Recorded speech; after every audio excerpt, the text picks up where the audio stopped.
Saya alhamdulillah 3 bahasa gitu.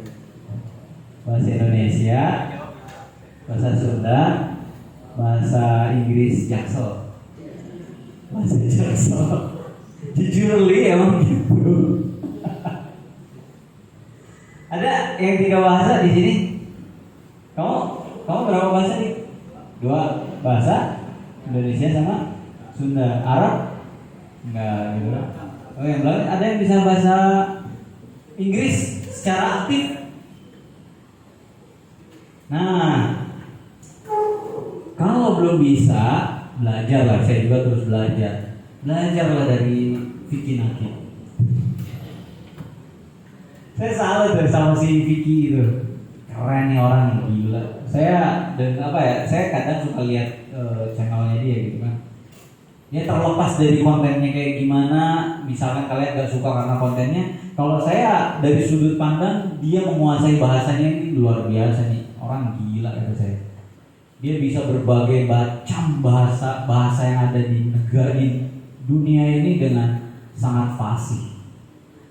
Bahkan lebih fasih dari orang di negara tersebut. Di beberapa konten yang saya lihat gitu kan, orang Rusia, are you Indonesian? Dijawab dengan bahasa Rusia dan kaget gitu orang.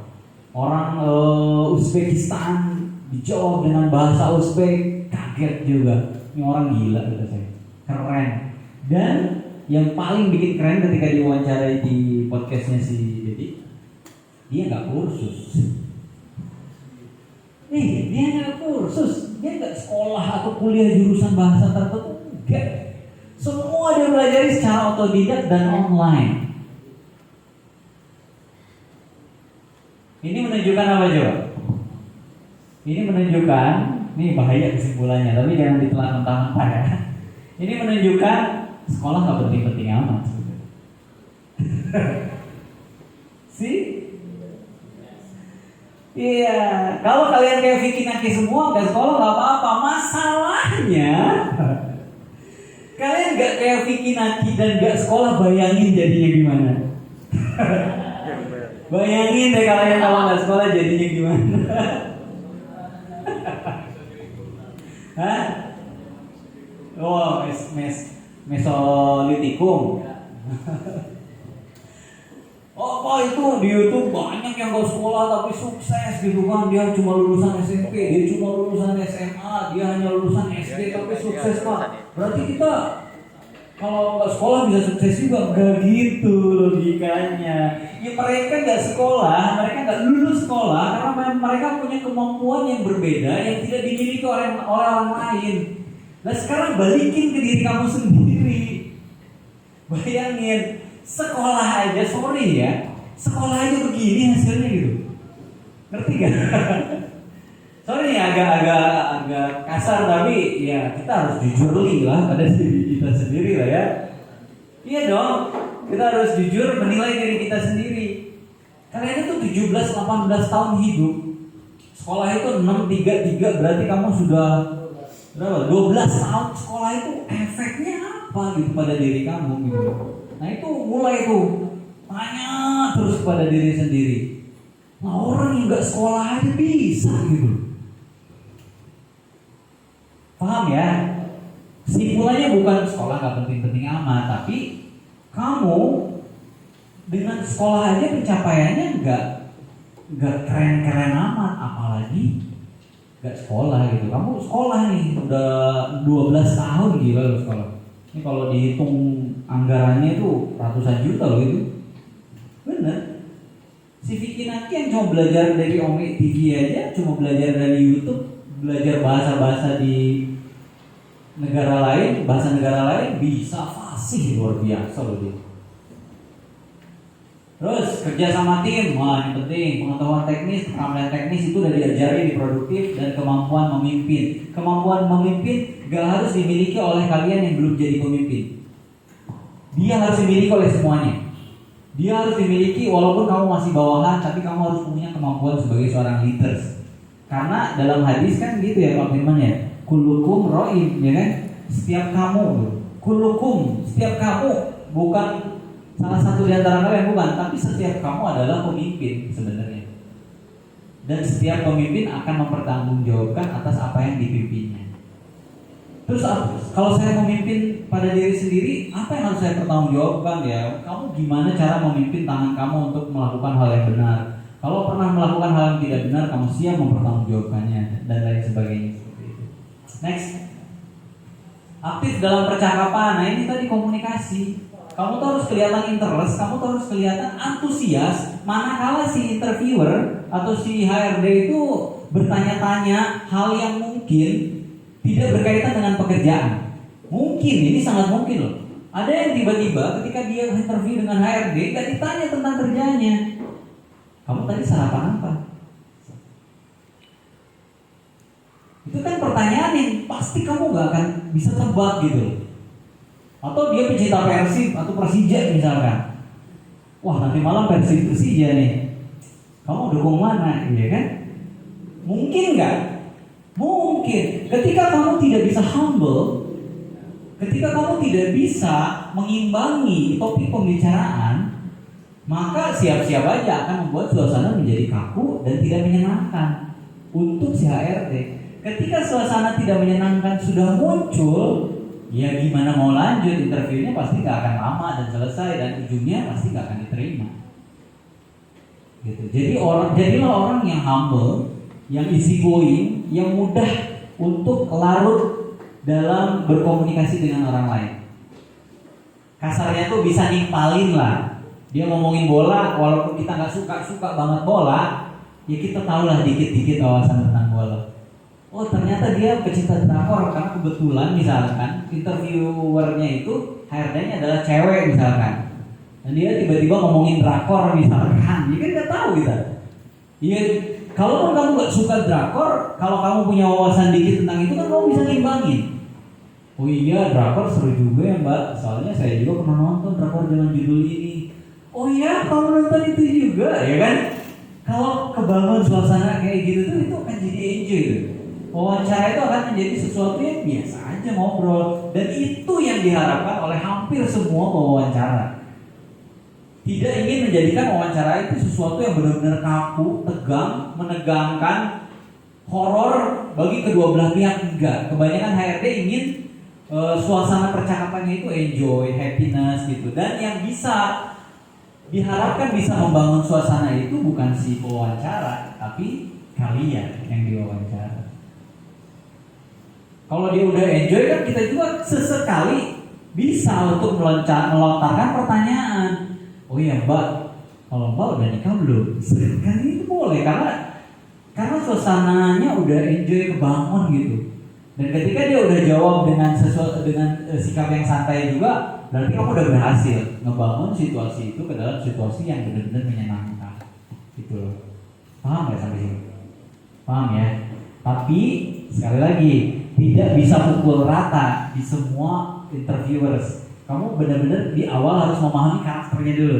Kalau karakternya ini tegas, tidak mudah untuk ngekspos dirinya, maka kamu jangan coba-coba untuk memainkan dia pada isu-isu yang sifatnya tidak serius. Tapi kalau orang yang menginterview kamu dari awal sudah menunjukkan bahwa dia orangnya itu asik, komedian, agak lucu, kamu bisa ngimbangi. Pokoknya situasional aja. Paham ya? Paham nggak? Oke, lanjut. Perlihatkan minat dan semangat. Tadi udah saya bahas. Minat semangat bisa dilihat dari gestur, dari cara berbicara, dari cara menjawab dan lain sebagainya. Next. Udah, poin dulu. Tunggu dulu. Saya boleh ya selingin pertanyaan ya. Ada yang mau ditanyakan nggak? Sampai di sini. Capek juga lagi puasa. Ada yang mau ditanyakan? Udah kebayang nggak? Udah kebayang nggak kalau masuk ruang interview apa yang saya lakukan? Kan saya yakin otak ini sekarang lagi berimajinasi. Kalau saya di interview, gitu, iya kayak gitu kan. Ya, memang kayak gitulah manusia. Gitu, bisa berimajinasi. Belum muncul ya pakai mana? Belum. Oke. Yang paling pojok paham nggak? Paham? Siapa nama kamu? Ah? Herman. Gimana Man? Ada yang mau ditanyain gak Man? Kamu jurusan apa Man? TPL. Oke. Kamu abis ini rencana mau ngelamar kemana Man? Ke Sinta, Dewi, Ratna? Hah? Gak usah ditanya orang lain, saya kan nanya kamu. Belum tahu. Rencana gitu loh. Udah mulai searching nggak? Belum. Oke. Kapan mau mulai searching? Oh besok. Padahal searching itu kan tinggal megang gadget. Kemudian ngetik kan jauh gitu doang anjir.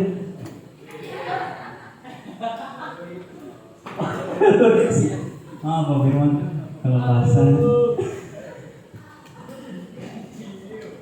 Maaf kelepasan, sorry. Enggak, saya tuh kadang juga bingung gitu menunda hal yang lu bisa lakuin ini sekarang juga gitu. Aduh. Gimana Rizky Muzaki? Ada yang mau tanyain nggak? Ada? Nggak ada. Kenapa sih nggak ada? Nanya itu susah ya? Kalau ditanya mau? Kamu siapa namanya? Eka. Oh ya Kak. Jurusan apa Kak? PKL. Eka. Kalau kamu melamar suatu pekerjaan yang kamu lamar kemudian posisi mechanical engineer junior misalnya, junior lah ya. Biasanya nggak langsung megang utama. Biasanya dijadiin asisten montir utama dulu kan. Nah, kalau ternyata jawaban HRD gini ya, saya pengen tahu jawaban kamu. Jawaban HRD gini, oke Mbak Eka, oke Mas Eka, kita bisa terima kamu di perusahaan kita, tapi untuk 1 bulan ke depan ini posisi ini belum ada, karena memang masih ada yang megang dan rencananya bulan depan yang di posisi Mas Eka lamar ini dia udah jadi senior engineer gitu. Tapi Mas Eka bisa kerja mulai besok, tapi di posisi bukan itu, di posisi office boy dulu selama 1 bulan. Nah, ketika si HRD memberikan solusi seperti itu, maka jawaban kamu seperti apa?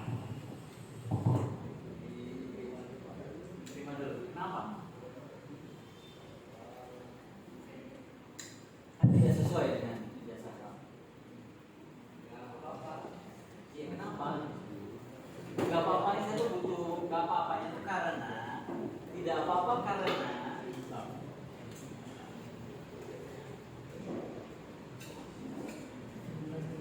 nah ini, di interview kayak gini-gini tuh udah jadi penilaian Mas. Ya. Kenapa? Saya terima Pak, gak apa-apa karena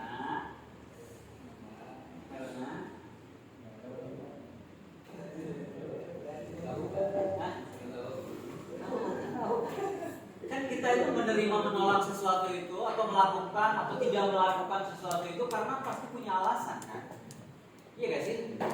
Jangan-jangan kamu melakukan sekolah di sini selama 3 tahun ini nggak ada alasan, jangan-jangan jadi curiga. Gimana? Alasannya ada yang mau bantu Eka untuk memberikan alasan yang paling logik? Ya silakan. Jadi alasannya pertama kan office boy. Jadi alasannya pertama kan tadi kan Bapak masih kerja, tapi di office boy 1 bulan. Nah juga 1 bulan itu juga kan masih tergolong digaji. Ya tapi jauh dari posisi yang dilamar kan? Ya Pak. Si Eka juga kan misalkan kalau butuh pekerjaan pasti diterima. Nah juga dari HRD-nya kepastian 1 bulan kalau jadi junior engineer. Oke. Jadi kalau kamu diterima, ada yang versi enggak dong, saya nggak mau merendahkan diri saya untuk kerja di posisi itu. Ada nggak? Karena yang office boy bos, gosek WC, bersihin WC mampet, sapu-sapu jalan depan kantor. Ada yang beda pendapat? Pak saya emang enggak gitu. Kalau kayak gitu saya sama dengan tidak menghargai diri saya sendiri dong. Ada kan? Ini udah mulai berpikir ekstra, berpikir agak tinggi nih. Oke, lagi. Maaf, tadi salah satu dari Bapak yang tadi. Yang kedua, misalkan orang mikir nggak sesuai passion, ya. Jadi orang kalau 3 tahun dipersiapin buat misalkan jadi welding, welder atau jadi engineer, ya. Nah mungkin ada orang yang menerima tentang skillnya ini kayak diremehkan. Ya betul. Ya. Saya pengen tanya, berapa persen di sini yang ketika ditawari hal seperti itu menolak? Coba. 1, 2, 3, 4, 5, 6, 7. Oke, kamu yang paling duluan. Alasan utamanya apa? Hah? Ya. Ya, 1 itu. Ya. 2. Saya tadi minta ke itu apa namanya? Walaupun cuma 1 bulan ya. Lebih atas dari yang sesuai Pak, misalnya kayak staf biasa gitu. Oh gitu.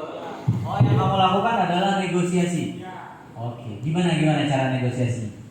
Saya minta ke HRD-nya untuk dinaikkan jabatannya dari yang sesuai ya kayak staf biasa Pak. Oke, staf biasa. Oke, sombong banget ya. Oke. Oke. Oke. Berarti kalau kamu nanti akan melakukan itu di situasi seperti itu ya. Oke. Nah, sebenarnya kalau dalam konteks kayak gini gak ada yang salah, gak ada yang benar. Sebenarnya ya. Ketika memposisikan seperti Eka tadi, ya dari sudut pandang mana kita menilainya itu bisa salah, bisa benar ya. Kalau dari sudut pandang, ini tergantung HRD-nya ya. Kalau HRD-nya menilai dari sudut pandang kerja keras, nih orang ini gak hitungan dan lain sebagainya, itu poin kamu masuk. Oh nih, oke juga nih anak gitu ya. Ini walaupun ditempatin di office boy dia mau, berarti 1 poin ini anak kayaknya gak hitungan. Nah ya kan, 2 nih anak gak gengsi ya nih. Itu poin plusnya ya. Nah, kalau dari sudut pandang HRD-nya lain lagi, karena kan HRD macam-macam. Enggak Pak, kamu terima. Kalau HRD-nya ternyata itu jawaban jebakan, gimana sih kamu nggak konsisten? Ya kan? Jawaban kamu iya, padahal kerjaan yang kamu lamar dengan yang saya berikan beda, kok nggak konsisten sih? Ini kayaknya labil nih orang. Kalau dikasih jabatan yang agak tinggi, bahaya juga nih kalau orangnya labil. Nah, jadi sebenarnya kamu mau jawab yang mana yang benar dan salah itu dua-duanya bisa benar bisa salah. Makanya dari awal saya bilang yang harus kamu lakukan di awal adalah benar-benar bisa mengidentifikasi karakter si pewawancara. Jawaban yang akan kamu berikan harus benar-benar disesuaikan dengan karakter si pewawancara. Makanya selama interview itu bukan hanya kamu yang digali oleh si pewawancara karakternya, bukan. Tapi sebenarnya dalam waktu yang sama kamu juga harus mempelajari karakter si pewawancara. Dia ini karakternya kayaknya begini deh. Jadi kasih jawaban-jawaban yang membuat dia sepakat. Jangan ambil resiko. Ya syukur-syukur kamu di jauh-jauh hari udah tahu, udah dapat bocoran. Oh kamu di interview sama dia ya, kebetulan misalkan kamu punya kakak kelas atau tetangga yang juga kerja di bidang di perusahaan itu, dan dia yang mewawancaranya orang itu. Nah itu kan bisa kamu survei di awal kan, kamu bisa kepo dari awal tuh. Oh, kalau diwawancara ibu itu begini. Tapi kalau dengan bapak itu begini. Jadi kesimpulan yang saya ingin berikan pada sesi materi ini adalah dalam teknik wawancara sebenarnya tidak ada cara yang benar-benar mutlak benar. Ini saya tegasin ya. Dalam teknik wawancara tidak ada cara yang benar-benar mutlak benar dan harus dilakukan di perusahaan manapun dalam kondisi apapun, gak ada. Yang benar adalah Jawaban yang kamu berikan itu dibuat kontekstual, itu dibuat sesuai dengan karakter perusahaan dan karakter pewawancaranya. Poinnya itu. Yang saya sampaikan dari awal itu betul.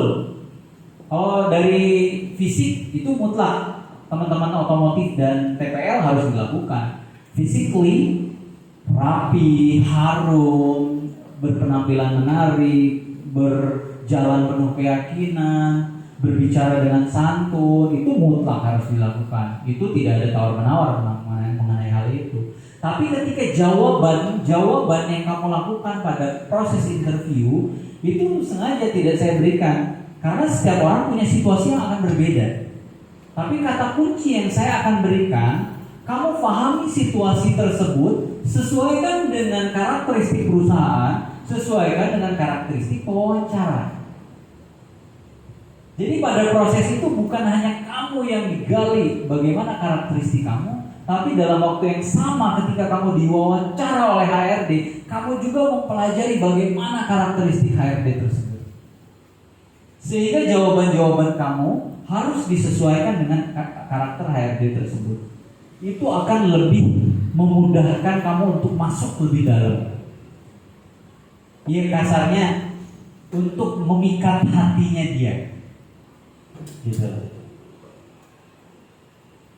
Sama, saya senang menganalogikan dengan hubungan dua insan yang berbeda jenis kelamin.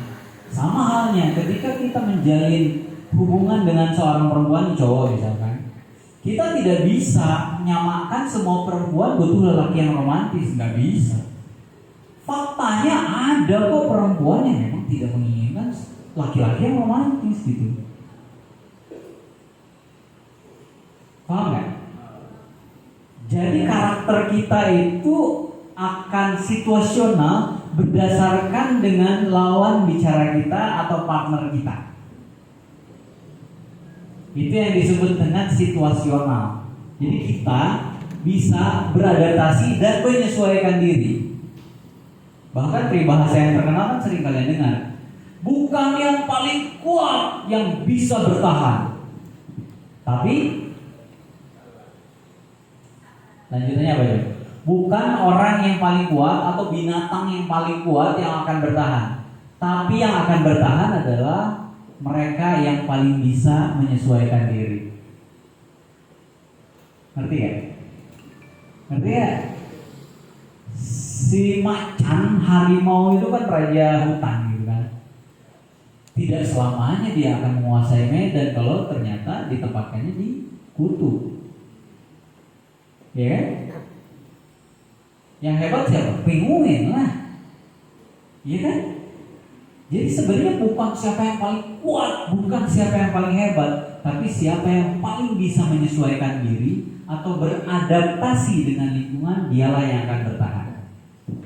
Sama ketika kamu proses interview, siapa yang bisa beradaptasi dengan si pewawancara, maka dia yang akan bertahan.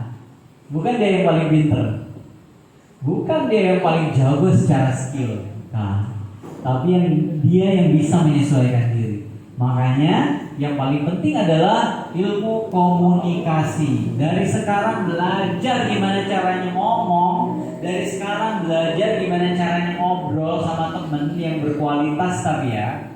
Di rumah dengan tetangga, paman, bibi, uwa, kakek, nenek, belajar untuk berkomunikasi yang benar. Karena permasalahan Gen Z, ini kalian generasi Z kan, di komunikasi. Besok lebaran lihat, iya kumpul semua keluarga, tapi semua masing-masing. Benar kan? Iya, lebaran kumpul di rumah kakek semuanya, anaknya uwa, anaknya bibi, ya kan? Kumpul semua ketemu, jasadnya ketemu, jiwanya masing-masing. Itu yang harus kamu latih supaya tidak begitu lagi. Karena kalau udah masuk dunia kerja, itu bukan dunia sendiri lagi. Kamu akan berhadapan dengan rekan kerja, kamu akan berhadapan dengan atasan kerja, kamu akan berhadapan dengan klien, kamu akan berhadapan dengan klien yang rese, yang dikit-dikit komplain, yang dikit-dikit marah, kamu akan ketemu atasan yang dikit-dikit revisi, kamu akan ketemu bos yang dikit-dikit potong gaji dan lain sebagainya. Kamu harus siap dengan semua situasi tersebut.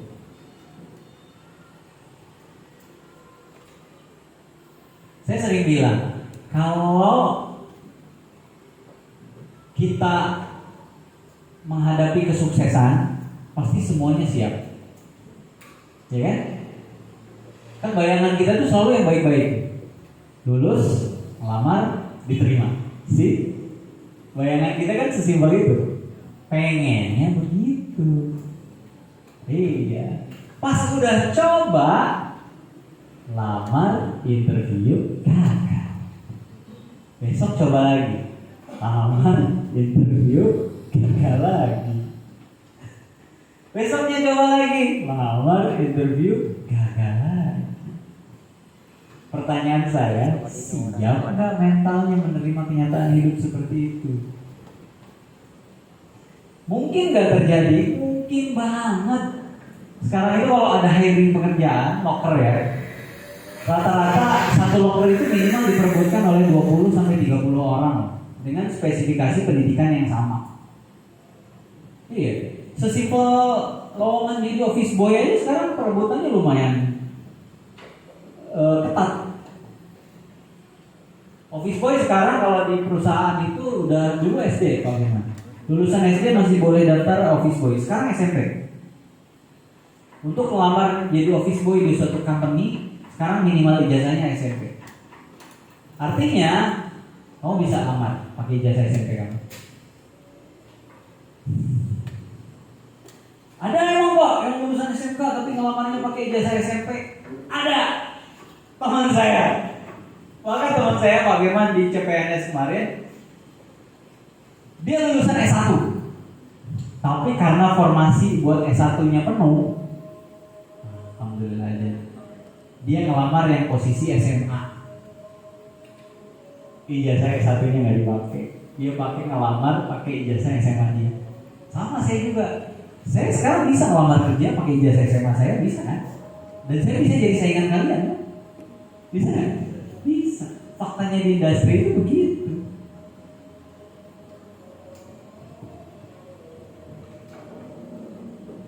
Gitu. Aja dulu.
Berapa menit lagi? Oh 3 menit lagi. Sesuai kesepakatan ya. 3 menit lagi. Kesimpulan tadi udah saya sampaikan juga. Intinya adalah saya mengucapkan kepada kalian untuk selamat datang di Universitas Kehidupan namanya. Tidak ada keringanan di sana. Ketika kamu jadi seseorang yang tidak bermanfaat, siap-siap untuk menjadi sampah masyarakat. Iya, saya harus sampaikan real. Dimana tidak ada lagi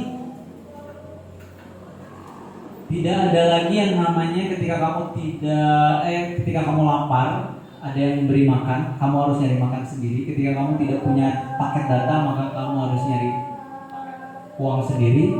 Dan siap mulai hari ini dan seterusnya, tetangga akan banyak menanyakan tentang diri kamu. Itu pasti. Si Fazrin itu pas lulusnya akhirnya di SMK Ciamas udah kerja belum?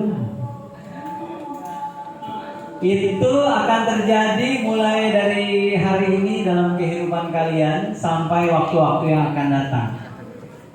Dan orang tua kalian pastikan ya, saya minta tolong kepada kalian, pastikan orang tua kalian tidak bingung ketika ada tetangganya yang bertanya. Ngerti gak maksudnya? Ngerti ya?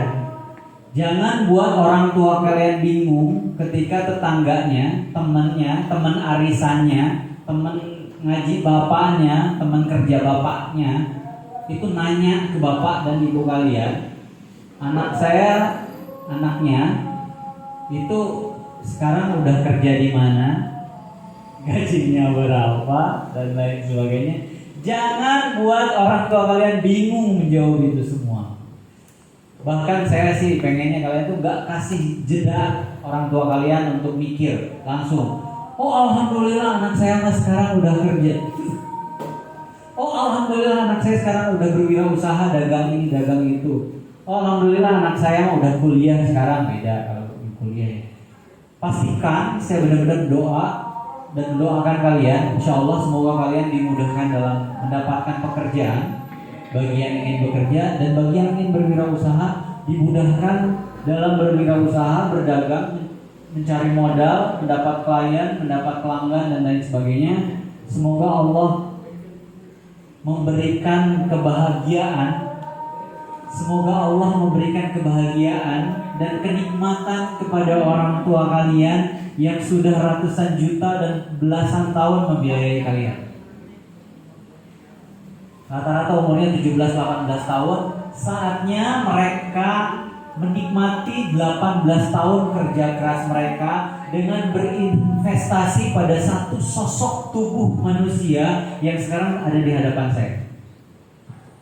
18 tahun mereka berinvestasi, tidak membeli baju baru untuk mereka, tidak membeli makanan enak untuk mereka, tidak menabung untuk harta kekayaan mereka, tapi mereka habiskan semuanya untuk menginvestasikan semua harta, jiwa dan raganya pada satu sosok tubuh yang ada di hadapan saya sekarang. Pastikan 18 tahun yang mereka perjuangkan, 18 tahun yang berarti. Pastikan 18 tahun yang mereka kerjakan, yang mereka lakukan, di dalamnya ada darah, keringat, bahkan air mata, itu semua tidak sia-sia. 18 tahun itu bukan hal yang sebentar untuk melakukan banyak kebaikan. Dan saya yakin 18 tahun itu kebaikan orang tua kalian itu sudah banyak sekali yang mereka lakukan. Tinggal apakah yang mereka beri kebaikan selama 18 tahun itu bisa membalikan, bisa memberikan kembali kebaikan dan kebahagiaan kepada mereka. Nah ini pertanyaan-pertanyaan yang harus kalian tanyakan terus di dalam diri kalian mulai dari sekarang. 18 tahun bukan perkara 1 juta, 2 juta, 3 juta, 4 juta, enggak. 18 tahun ratusan juta yang mereka keluarkan, yang sampai detik ini mereka tidak minta uang itu kembali. Ratusan juta yang dikeluarkan mereka itu sampai detik ini tidak mereka harapkan kembali. Mereka hanya mengharapkan kalian datang kepada mereka dengan mengatakan terima kasih, alhamdulillah, dan berjanji untuk menjadi anak yang dibanggakan, menjadi anak yang benar-benar tahu yang namanya balas budi, dan pada akhirnya membahagiakan mereka dunia dan akhirat. Amin ya Allah ya Rabbal alamin. Pak Firman mana ya? Mari kita tutup pertemuan kita pada siang hari ini dengan doa yang akan disampaikan oleh Pak Firman. Mohon maaf atas kekurangannya dari saya. Assalamualaikum warahmatullahi wabarakatuh. Assalamualaikum warahmatullahi wabarakatuh. Sebelum beranjak kita berdoa dulu bareng-bareng ya. Allahumma shalli wa sallim ala sayyidina wa habibina wa syafi'ina wa maulana Muhammad wa sallim wa radhiyallahu ta'ala syahadatina ashabi sayyidina Rasulullahi ajma'in. Amin. A'udzu billahi minasyaitonir rajim. Bismillahirrahmanirrahim. Alhamdulillahi rabbil alamin. Hamdan syakirin, hamdan alimin, hamdan yuwafi ni'amahu wa yukafi mazida. Ya Rabbana lakal hamdu kama yanbaghi li jalali wajhika al-karim wa 'azimi sultanik. وتقبل منا وضوءنا وصلاتنا برحمتك يا أرحم الراحمين. اللهم صل على سيدنا محمد صلاة تنجل بها من جميع الأهوال والآفات وتقضي لنا بها جميع الحاجات وتطهرنا بها من جميع السيئات وترفعنا بها من دعائك رجاء وتباركنا بها صوبيا في جميع الخيرات في الحياة وبعد الممات. اللهم إنا نسألك رضاك والجنة ونعوذ بك من سخطك والنار. اللهم إنا نسألك سلامة في الدين وعافية في الجسد وزيادة في علمنا وبركة في رزقنا وتوبة قبل الموت ورحمة عند الموت ومغفرة بعد الموت. اللهم حول علينا في سكرة الموت ونجاة من النار وعفوا عند الحساب. اللهم أعنا على ذكرك وصبرك وحسن عبادتك.